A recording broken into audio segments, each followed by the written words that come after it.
ana. Waktu anak kecil itu, ibu ana sering bacain ayat ini. Sampai anak hafal dari sejak SD. Dia mengatakan, "Qul lan yusibana illa ma kataballahu lana." Katakan. Ini pendidikan iman dengan takdir Allah Azza wa Jalla. Banyak di antara kita tambah umur, tapi tidak bertambah kedewasaannya menghadapi peristiwa-peristiwa dalam kehidupan ini. Allah mengatakan, katakan Muhammad, katakan kepada mereka, la yusibana, tidak akan menimpa kami, nggak bakalan musibah menimpa kita. Walaupun seluruh penduduk bumi ini bersatu padu, bersekongkol untuk menimpakan musibah kepadamu, nggak bakalan. Illa ma kataballahu lana, kecuali yang sudah Allah tetapkan buat kita. Kalau kita belajar bahasa Arab, ada lana dan ada alaina. Lana itu lebih diperuntukkan kebaikan. Kalau alaina itu biasanya sesuatu yang tidak disukai. Ini Allah sebutkan lana. Menunjukkan bahwa setiap musibah yang menimpa kita, pasti ada maslahatnya buat kita. Walaupun dalam pandangan kita tidak menyenangkan. Siapa yang senang dapat suami kayak gini? Boleh jadi kau mengatakan siapa yang suka dapat suami seperti ini.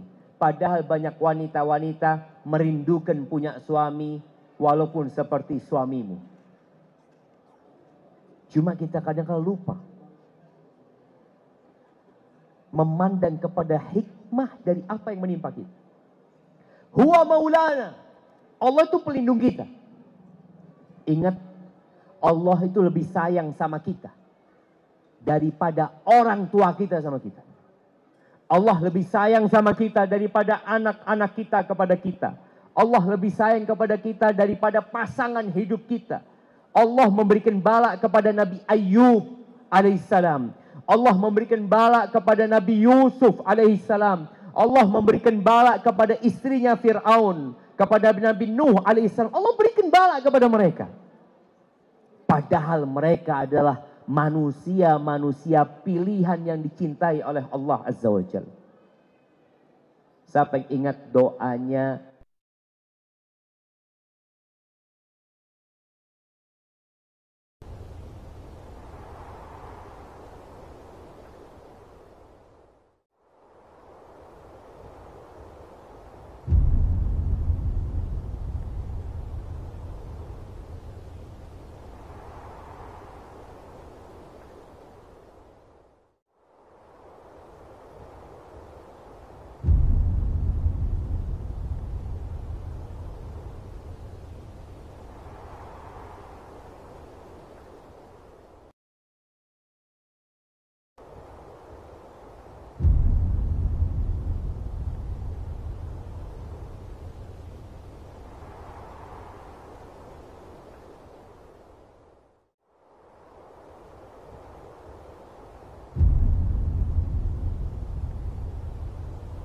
dia ibunya. Allah menceritakan dalam Al-Quran, wa ayyuba idnada rabbahu. Dan Nabi Ayub, ingat Nabi Ayub, ketika dia menyeru rabbahu.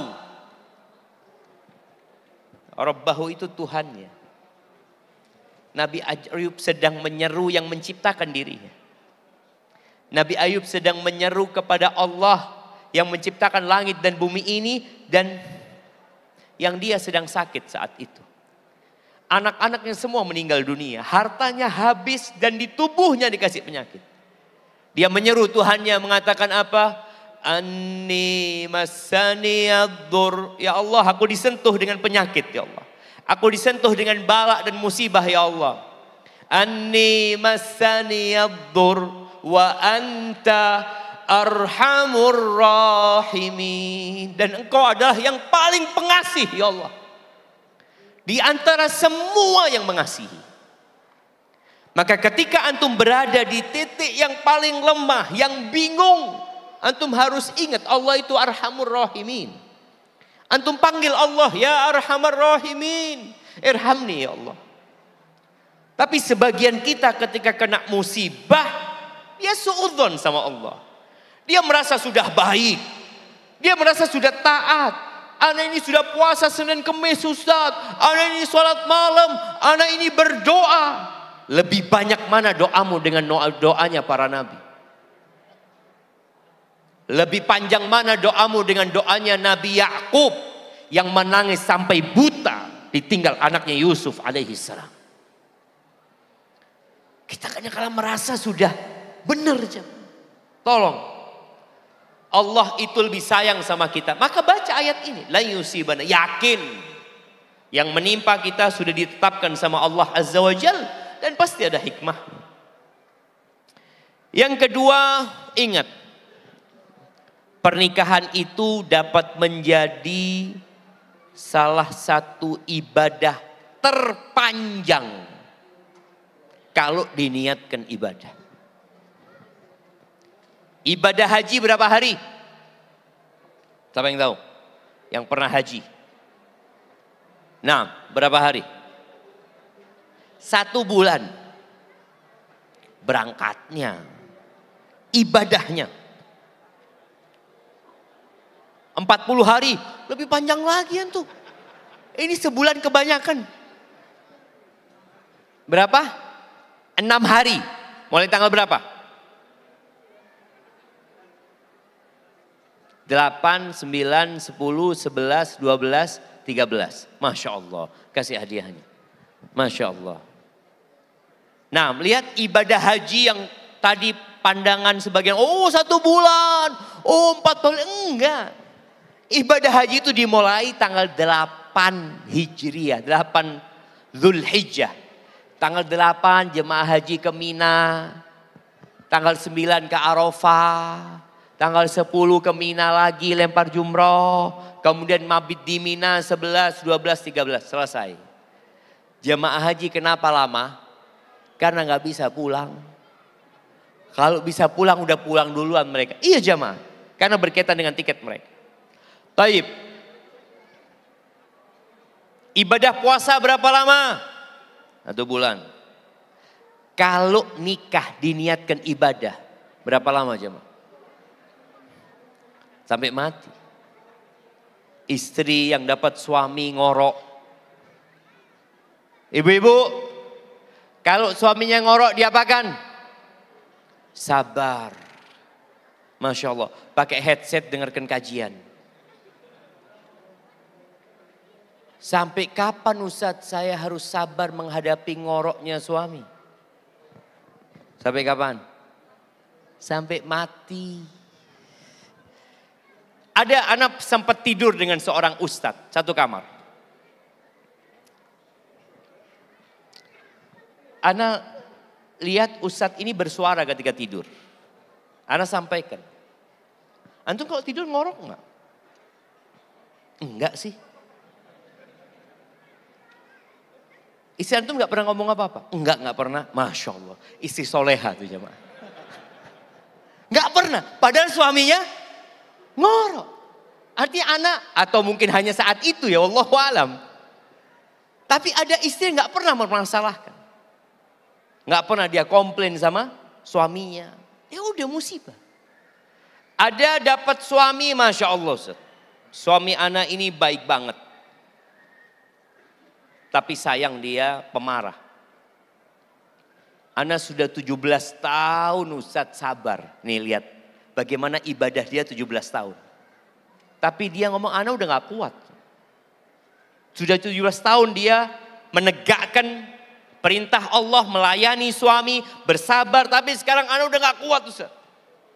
Ana sampaikan, Kak kalau gak kuat, insya Allah. Kakak ini gak tahu umurnya sampai kapan. Sudah lanjutkan. Jadikan 17 tahun pelajaran. Dan ingat setiap detik yang dilewatin menghadapi suami, ngurusin anak-anak. Itu ibadah kalau kau niatkan untuk ibadah. Maka tolong fokus ibadah. Kalau bicara masih bisa dipertahankan, pertahankan. Kadangkala kita harus mengalah. Ada hak-hak istri yang tidak didapatkan sama suami. Ada istri yang mengatakan, Ustaz, anak punya suami gak memberikan nafkah kepada anak Ustaz. Anak yang bekerja, anak jadi tulang punggung keluarga. Terus dia capek anak Ustaz. Ketika engkau niatkan ibadah mendekatkan diri kepada Allah Azza wa Jal, capek itu hilang. Apakah seorang wanita ketika hamil 9 bulan gak capek? Capek. Anak mempertaruhkan nyawanya, capek, lelah. Berharap keridhaan Allah Azza wa Jalla. Innamal a'malu binniyat. Tolong niat yang benar. Para suami dapat istri, ada sebagian istri yang Masya Allah. Kalau ngomong itu tetangga sampai dengar. Ada bapak-bapak punya istri kayak gitu? Enggak, ternyata baik-baik semua istri. Ada Ustaz, iya. Tapi mau gimana lagi? Ya itu. Engkau jadikan sudah, aku akan bersabar. Sampai ada seorang alim ulama ketika dikunjungin rumahnya sama sohibnya. Tahu nih, tamunya tahu kalau istrinya gak baik. Ditanya, Ustadz, kenapa antum gak ganti istri? Boleh suami ganti istri? Kok ganti? Nambah boleh. Ganti boleh. Kenapa kau gak ganti istri? Kata dia, aku itu takut istriku ini adalah hukuman dari Allah buat aku. Aku banyak dosanya. Semoga dosaku dihapuskan dengan aku dapat istri seperti ini. Dan aku khawatir kalau aku ganti istri dapat yang lebih parah dari ini. Alhamdulillah disyukuri. Maka niatkan ibadah jamaah. Kemudian yang ketiga, bicara ibadah, ketahuilah hidup itu ujian. Dan nanti pada hari kiamat, orang itu akan mendapatkan pahala sesuai dengan amalannya. Bapak-bapak yang dapat istri soleha, baik banget. Beda dengan bapak-bapak yang istrinya gak nurut. Perempuan-perempuan yang dapat suami pemarah dengan perempuan yang dapat suami soleh baik, beda. Pahalanya nanti bakal ditimbang. Ternyata yang dapat suami pemarah boleh jadi dengan kesabarannya lebih berat nantinya. Tapi enggak juga Ustaz. Boleh jadi yang dapat suami yang soleh karena wanita itu pandai bersyukur, syukurnya pun akan ditimbang. Tapi ternyata kebanyakan penghuni surga itu kebanyakan penghuni neraka itu wanita. Ketika dia sebutkan kebaikan suaminya, alhamdulillah suamiku Ustaz punya kelebihan rizki, suamiku bisa bantu orang tuaku, bantu keluargaku, suamiku seperti ini. Dia sebutkan kebaikannya. Apa enggak cukup kebaikan itu untuk ibu melupakan keburukannya? Jamaah, semua punya kekurangan. Maka fokus melihat kepada kelebihan. Yang dengan itu insya Allah rumah tangganya akan lebih baik. Kemudian kalau harus bercerai, ya tolong proses dijalanin. Bagi bapak-bapak, kalau dapat istri yang gak nurut, apa yang dilakukan? Apa yang mau jawab? Siapa yang punya istri gak nurut? Angkat tangan. Apa takut sama istrinya? Kelihatan angkat tangan. Baik, pertanyaannya anak ganti. Bagaimana cara memperbaiki istri yang gak nurut? Jemaah, antum sudah punya istri? Alhamdulillah. Bisa dikasih mic-nya ke sana? Mana mic-nya?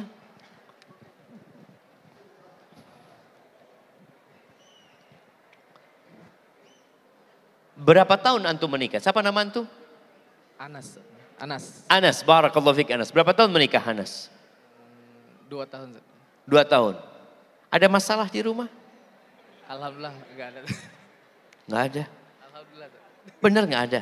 Insya Allah. Jangan bohong antum. Insya Allah. Istri di belakang enggak apa-apa lah.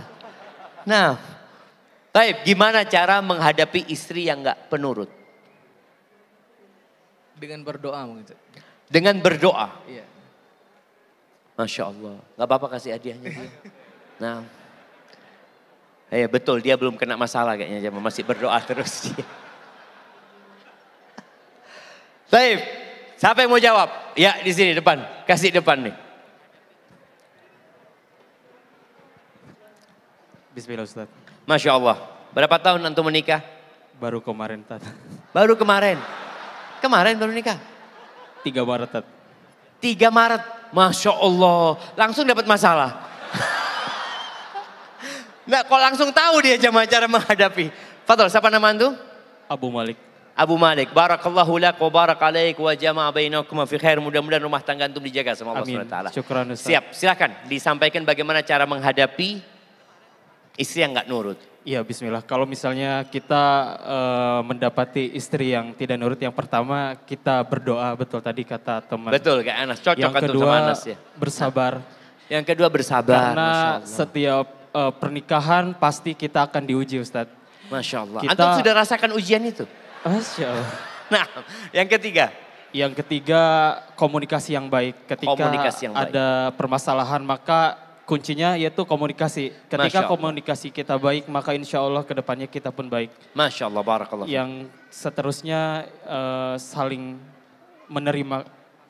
Kalau misalnya ada masalah ya kita harus menerima antara suami dan istri gitu sih. Masya Allah, barakallah. Menerima kelebihannya, Iya. tidak menerima kekurangannya. Menerima kekurangannya juga. Kelebihan Ustaz. dan kekurangan. Masya Allah, kasihkan hadiah buat beliau. Masya Allah. Oh, satu buat istrinya. Masya Allah, barakallahu fikum. Oh, jadi buat istrinya juga. Dia nggak dapat hadiah? Oh, Masya Allah. Ternyata hadiahnya sudah habis. Masih ada. Taib. Allah Azza wa Jal mengatakan. Fa in khiftum wallati takhafuna nusyuzahunna. Di surat An-Nisa ayat 34 nanti dilihat ya. Wallati takhafuna nusyuzahunna fa'idhuhun. Wanita-wanita yang kalian takut dia nggak nurut sama antum. Duduk sama istrinya. Kadangkala wanita itu nggak tahu dengan kekurangannya. Terus terang, ibu-ibu, anak kasih bocoran. Kadangkala istri anak pagi hari ngomong, bang nanti makan soto ya, siang ya. Siap. Anak makan apa aja makan. Tahu-tahu makan siang rawon jemaah. Loh, kok sotonya jadi rawon ya? Jadi kita yang dari pagi sudah mikir soto, sampai meja rawon. Itu hati langsung, aduh. Tapi ya gimana bikinan istri udah dimakan. Iya, kadangkala masalah komunikasi. Ketika memang nggak jadi masak soto, sampaikan Bang Afwan nggak jadi masak soto. Karena ini itu silahkan. Maka suami perlu ngasih tahu istrinya. Allah mengatakan fa'idhuhunna, berikan mau'idhah hasanah kepada istri. Mau'idhah itu tidak sambil marah-marah. Mau'idhah itu tidak sambil teriak-teriak. Mau'idhah itu sambil sini, duduk sini kau. Aku itu sakit hati sama engkau. Oh, jangan. Mau'idhah itu dibungkus dengan cinta dan kasih sayang. Ketika semua dimulai dengan kebencian, sulit yang dikasih nasihat akan nerima. Maka coba tunggu anak-anak tidur ya. Tunggu nggak ada orang lain, masukkan istrinya ke kamar, bawakan bunga, berikan kepada dia. Duduk dia bahagia, gembira, sampaikan, aku boleh ngomong sesuatu sama engkau. Ahlan wa sahlan. Terbuka dia. Baru engkau ceritakan. Qala Allah Ta'ala fil Qur'anil Azim. Masya Allah. Ceramah nih suaminya itu. Ada bahasa-bahasa yang lebih indah. Fa'idhuhunna. Tapi ternyata ada perempuan yang nggak mempan dikasih mau'idhah hasan. Tetap aja dilihat, nanti cari waktu lagi kasih nasihat lagi. Beberapa waktu kasih nasihat lagi, ketika dia sudah nggak mau dapat nasihat, maka yang kedua kata Allah Azza wa Jal, wahjuruhunna fil madaji'. tinggalkan istri-istrimu dari ranjang. Pisah ranjang ternyata termasuk terapi untuk mempertahankan rumah tangga. Sebelum bercerai tunggu dulu, prosesnya dijalanin.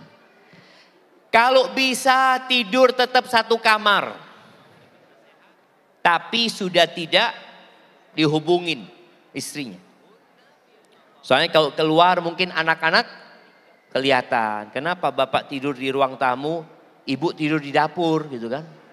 Ini kan gimana gitu kan, enggak. Maka kalau bisa dalam kamar. Tapi kalau memang enggak bisa Ustaz, kamarnya kecil Ustaz. Anak kalau di kamar kayaknya tergoda sama dia, enggak lah anak ke kamar depan, enggak apa-apa.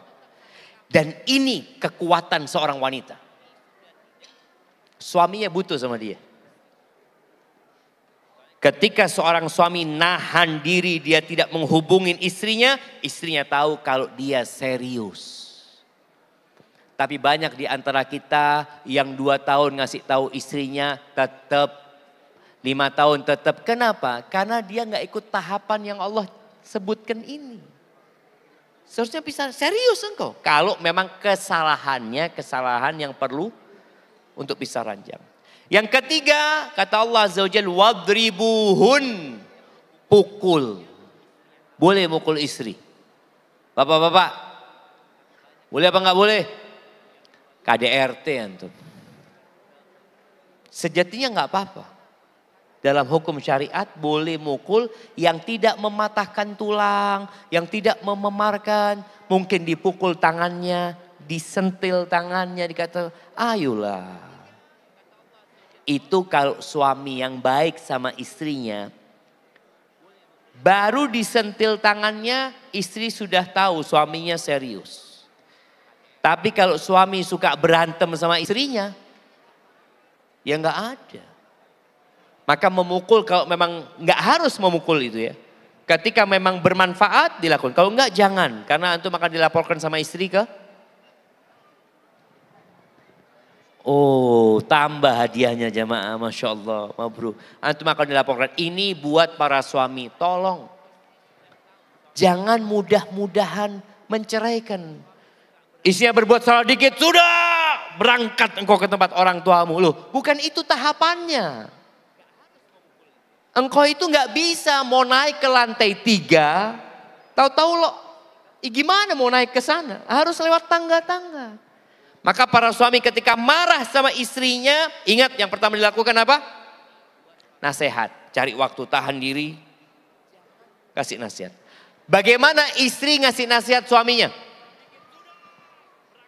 Nah, apa yang mau jawab? Mama, kalau suaminya berantakan, ibadahnya berantakan ya. Oh itu ada yang berdiri di sana? Nah, yang berdiri? Ya, kayaknya titipkan aja. Mic-nya di atas.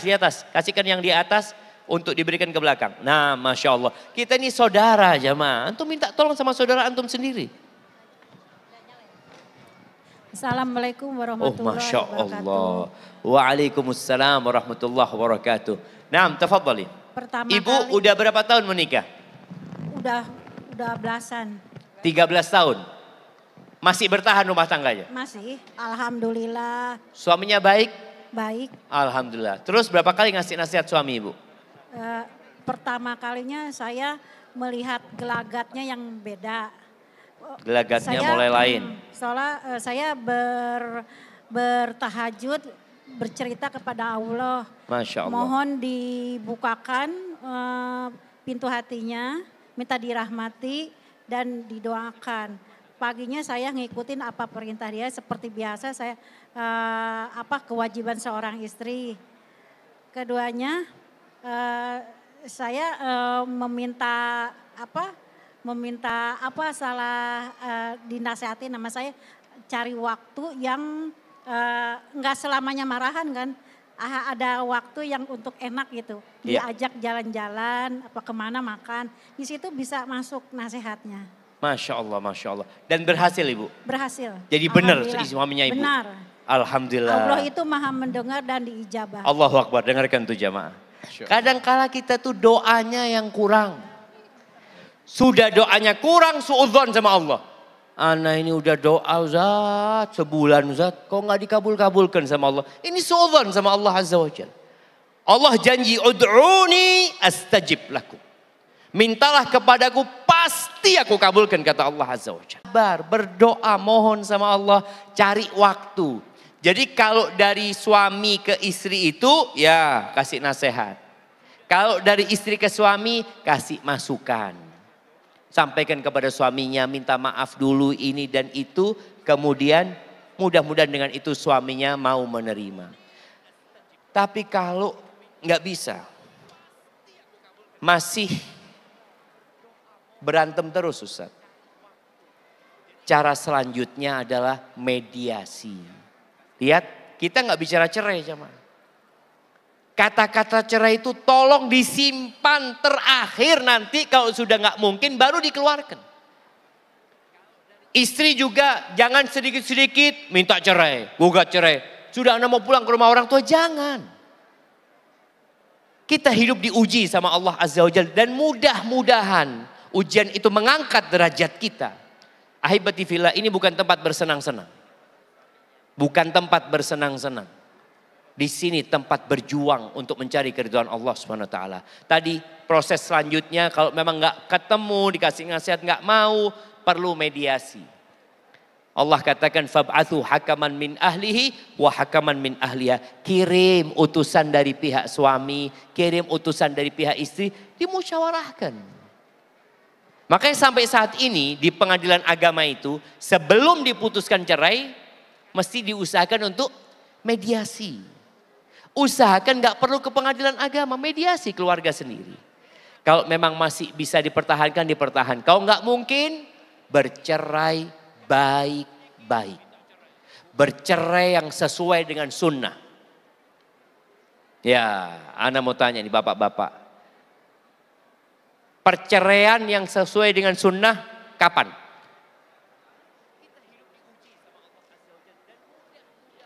Yang duda angkat tangan. Dari tadi nggak ada yang ngaku jemaah. Ada yang duda di sini?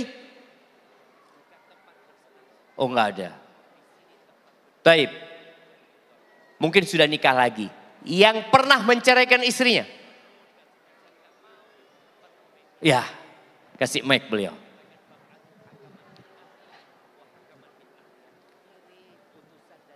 Udah dapat mic. Nah berikan kepada beliau. Jemaah kita ini saudara, kita dengarkan dari saudara kita, mungkin dia bisa berikan masukan kepada kita. Nah, fadhal. Assalamualaikum warahmatullahi wabarakatuh. Waalaikumsalam warahmatullahi wabarakatuh. Nama antum siapa? Anandi. Anandi. Anandi. Anani. Anandi. Anandi. Masya Allah, barakallahu fikum. Udah berapa tahun antum pisah sama istri? 2022 kalau nggak salah. 2022. Tapi sudah nikah lagi. Sudah nikah lagi, alhamdulillah seperti itu. Taib, proses apa yang antum lakukan sebelum bercerai sama istri semua? Ya dari pihak Ana dan pihak mantan istri ada perwakilan. Ada perwakilan berembuk, terus kemudian ada juga mediasi dari Ustadz gitu ya. Namun tidak bisa ada titik temu gitu ya. Kemudian kami sepakat, sama-sama sepakat dari pihak keluarga istri dan pihak keluarga Ana untuk berpisah. Berpisah baik-baik. Iya, pisah baik-baik. Punya anak dari istri? Ada 3 Ustaz. Masya Allah, Allah yubarik fikum, Allah yubarik fikum. Jazakallah khair. Mudah-mudahan diberkahin keluarga antum dan anak-anak antum. Dijaga sama Allah SWT. Tuh jamaah, kenapa perlu bercerai baik-baik? Supaya jangan sampai kita, supaya jangan sampai kita membuat anak-anak itu benci sama bapak atau sama ibunya. Cerita broken home. Itu gara-gara cerainya gak baik-baik. Kalau cerainya baik-baik gak jadi broken home. Orang tua mendidik anak-anaknya untuk mencintai. Bapak mendidik anaknya kalau ikut sama dia, nah itu ibumu. Yang melahirkanmu. Itu ibumu, engkau pernah 9 bulan di perut ibundamu. Bagaimanapun engkau wajib berbakti kepada ibunda. Begitu pula ketika anak ini ikut sama ibunya. Bagaimana sang ibu mendidik anaknya, nah engkau wajib berbakti sama bapak. Tapi kalau perceraiannya tidak baik-baik, sang ibu melarang anak berjumpa sama bapaknya. Sang bapak yang punya kewajiban memberikan nafkah kepada anak-anaknya, apa kata ibunya? Nggak perlu nafkah dari dirimu. Subhanallah. Ingat, yang terputus itu hubungan suami istri.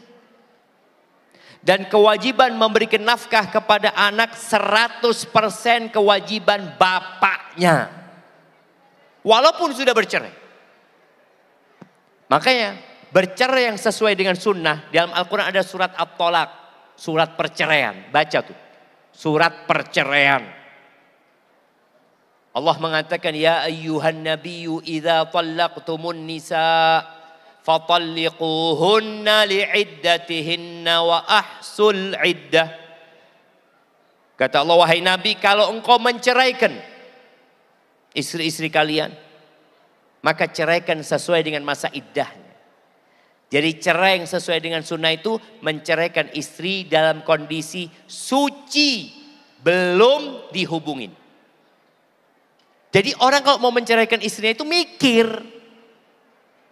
oh, istriku baru aku hubungin tadi malam, masa mau diceraikan pagi hari? Enggak, ini enggak sesuai dengan sunnah ini.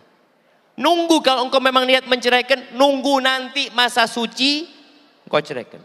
Yang kedua, menceraikan istri dalam kondisi hamil. Sebagian kita nunggu sampai lahir, enggak, ceraikan dalam masa hamil. Itu sesuai dengan sunnah. Di sini ada waktu panjang untuk berpikir. Karena ada masa iddah buat istri kita. Yang menceraikan istrinya dalam kondisi haid, itu disebut tolak bid'i. Tolak yang bid'ah. Kalau antum sudah melakukan itu, gimana mau diberkahi? Yang menceraikan istri dalam kondisi dia suci, tapi sudah dihubungin, itu tolak bid'ah juga. Maka tolong ketika antum memang harus bercerai, mikir. Nggak ada lagi marah, cerai. Oh enggak, tunggu. Apakah ketika aku mengucapkan cerai ini sesuai dengan sunnah atau enggak? Barakallahu fiik. Semoga yang kita kaji bisa bermanfaat buat kita semua. Dan rumah tangganya yang hampir karam, tolong niatkan kembali beribadah kepada Allah. Lihat kepada kelebihan pasangan hidupnya. Banyak-banyak berdoa memohon kepada Allah agar rumah tangganya diridhain. Barakallahu fiik. Kembalikan kepada MC. Amin. Alhamdulillah, jazakallahu khair, barakallahu fiik atas materinya Ustadz. Dan sekarang kita akan memasuki sesi tanya jawab untuk jamaah. Akan kami dahulukan ikhwan, lalu kemudian akhwat.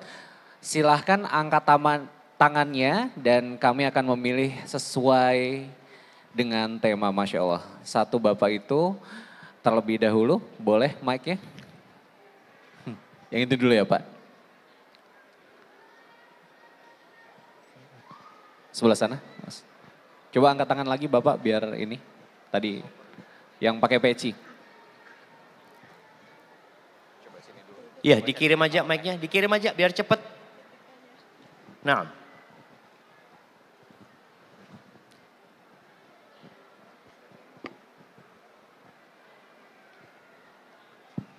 Bismillahirrahmanirrahim. Assalamualaikum warahmatullahi wabarakatuh. Waalaikumsalam warahmatullahi wabarakatuh. Izin bertanya Ustadz. Ya, kenalkan diri dulu, antum dari mana?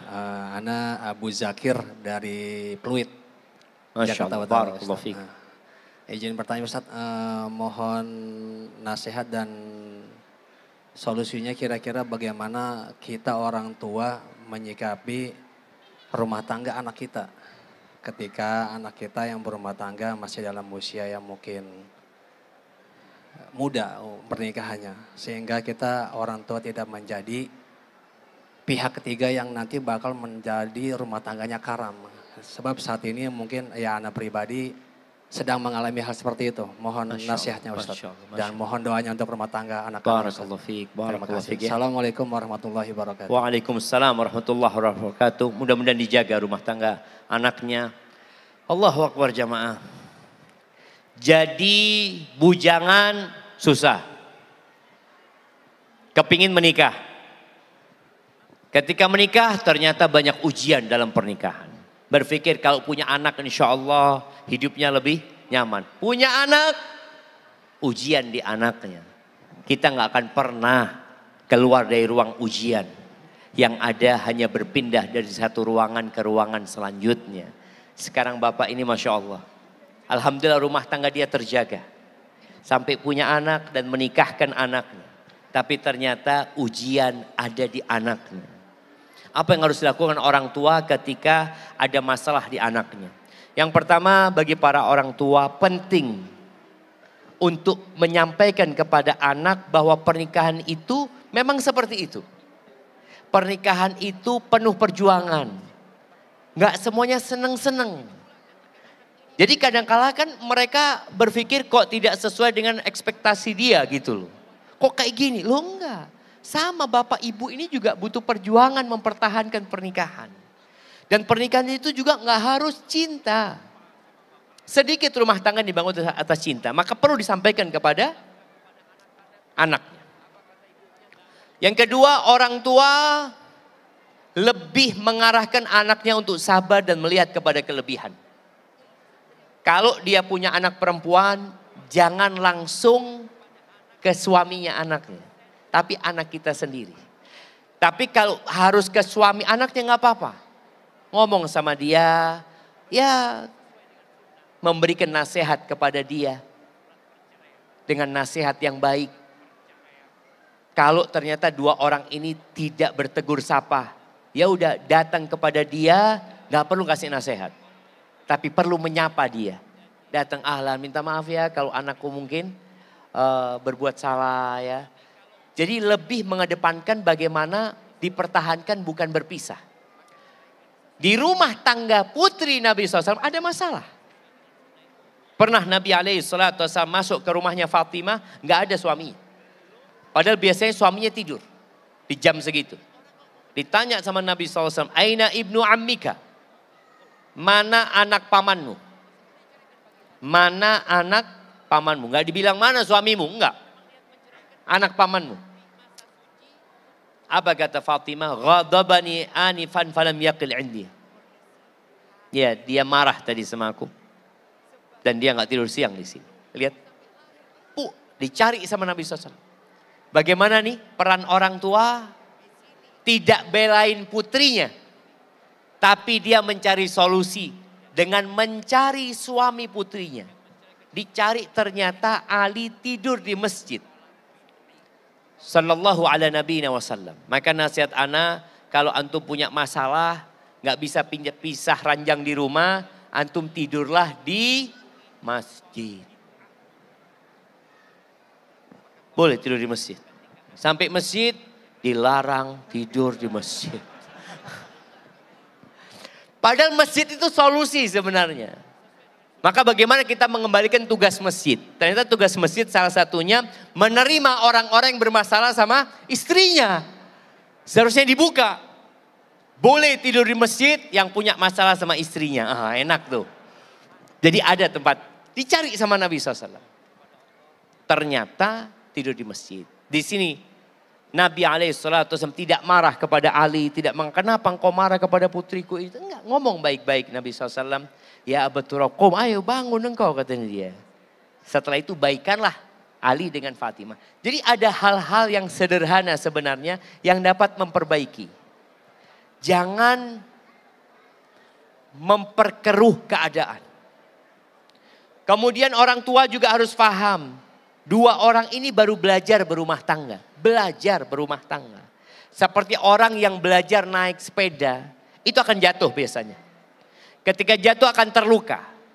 Biasanya orang tua yang nggak paham mendidik anak. Aduh udah nggak usah sepedaan lagi sudah. Udah jangan sudah. Nanti luka lagi. Enggak. Orang tua mengatakan loh naik sepeda lagi nak. Luka diobatin. Naik sepeda lagi. Luka obatin lagi. Jadi orang tua ngobatin terus saja. Dia suruh melanjutkan rumah tangganya. Jangan dipisahkan. Kadangkala kita melihat dan bagi para anak ya. Kalau punya masalah jangan curhat sama orang tuanya dulu. Karena orang tua kadang-kala nggak tahan. Sehingga dia ingin anaknya bercerai. Itu mungkin yang bisa dilakukan sambil berdoa ya. Memohon kepada Allah Azza wa Jal. Dan dalam proses perbaikan itu perlu banyak pupuk. Kasih pupuk kebaikan-kebaikan. Disuruh melihat kepada kelebihannya dan insya Allah mudah-mudahan rumah tangganya bertahan. Rumah tangganya bertahan. Barakallahu fikum. Barakallahu fikum. Untuk yang akhwat akan saya wakili di satu pertanyaan yang sudah ada di kertas dan sudah ada di depan. Assalamualaikum warahmatullahi wabarakatuh. Semoga Ustadz dalam lindungan Allah. Waalaikumsalam Ustadz, warahmatullahi wabarakatuh. saya adalah seorang istri yang ingin bercerai dengan suami. Dan sekarang sudah pisah rumah 6 bulan dikarenakan saya merasa sudah tidak bisa lagi dipertahankan. Dikarenakan perangai suami yang kurang baik dan selalu berkata kasar. Yang ingin saya tanyakan, bisakah saya mengajukan perceraian sedangkan suami tidak mau menceraikan saya? Masya Allah jemaah. Berarti suaminya masih cinta. Iya, suaminya masih cinta, ingin mempertahankan rumah tangga. Cuma dia punya perangai buruk. Apa yang harus dilakukan? Kalau bicara gugat cerai karena perangai suami yang buruk, boleh-boleh saja. Tapi tadi udah kita bahas, itu bukan solusi awal gitu loh. Kenapa suami ngomongnya kasar? Ada asap, ada api. Ustaz, suami anak ini Ustaz, enggak ada apa-apa teriak-teriak Ustaz. Oh, bawa ke rumah sakit jiwa. Enggak, ada asap, ada api. Ustaz, suami anak ini memang keluarganya Ustaz. Aduh, bapaknya, mbahnya, pamannya, ponakannya. Kadang-kadang dari awal sudah nggak ingin memperbaiki.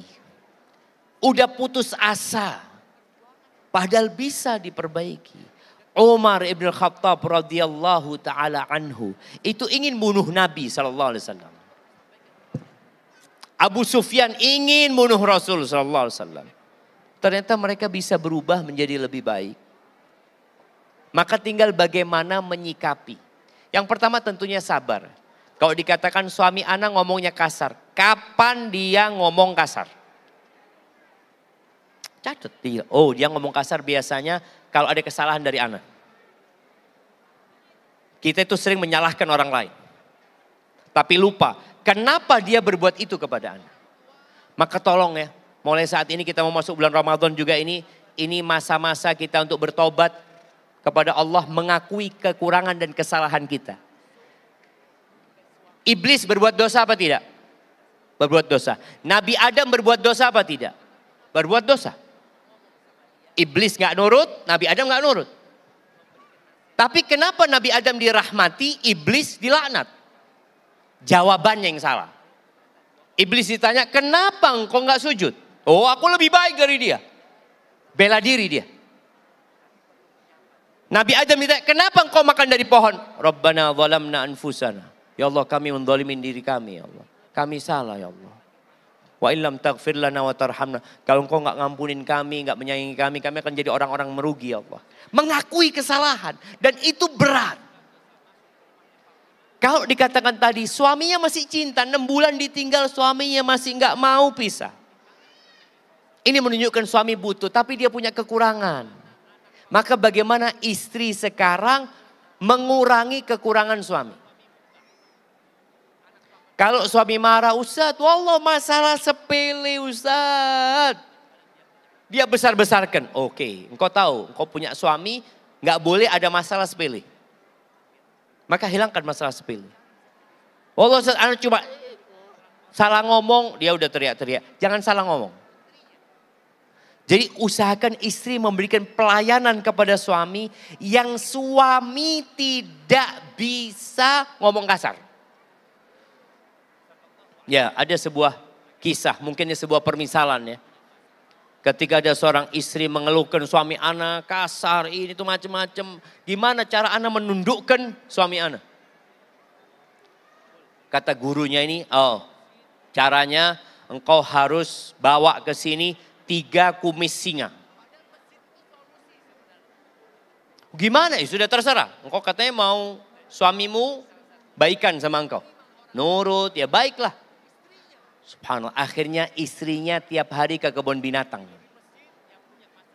Bawa daging. Minta izin sama siapa? Penjaga kandang boleh anak kasih makan. Boleh lemparkan. Terus ya mah tambah hari tambah kenal tuh yang namanya singa. Sama nih perempuan. Ketika datang kasih makan, tambah deket. Masya Allah, tidur digunting kumisnya. Dibawa ke gurunya ini. Kata gurunya, Allahu Akbar, singa aja bisa tunduk sama engkau. Masa suamimu gak bisa gitu loh. Singa yang binatang jemaah. Yang dia terkenal bagaimana dia buasnya bisa. Suamimu gak lebih buas daripada singa. Terus gimana? Ya kasih makan aja terus suaminya. Itu tadi gimana istri ini melihat suamiku ini, oh gak suka sama ini, gak suka. Jangan dilakukan. Singa itu juga ada pantangan-pantangan. Engkau jangan melakukan itu sama singa. Bahaya. Jangan lakukan itu. Insya Allah dengan engkau berdoa memohon kepada Allah, maka nasihat ana coba balik dulu. Ini bulan Ramadan. Nasihat ana ngomong sama suami, siap hari ini ana mau balik. Balik sama suaminya, bang kita mendesain ulang rumah tangga kita. Kalau memang abang mau balik sama ana, ya bismillah lah. Ana minta maaf kalau ana punya salah. Kadang-kadang istri gak gitu. Bukan ngomong ana minta maaf bang, abang perbaiki kesalahan abang ya. Baru ana mau balik. Loh emangnya cuma dia yang salah? Istri ngomong dulu, aku bang akan memperbaiki diri aku. Maka tolong dibantu aku jadi lebih baik. Dan kita sama-samalah. Mudah-mudahan abang juga bisa jadi lebih baik. Bismillah. Seperti itu. Barakallahu fikum na'am. Masya Allah, sudah di penghujung acara nih jamaah nih. Nanti saya mohon ketika sesi ini berakhir, tolong jamaah ikhwan jangan bubar dulu karena pintu keluarnya bersatu ya dengan jamaah.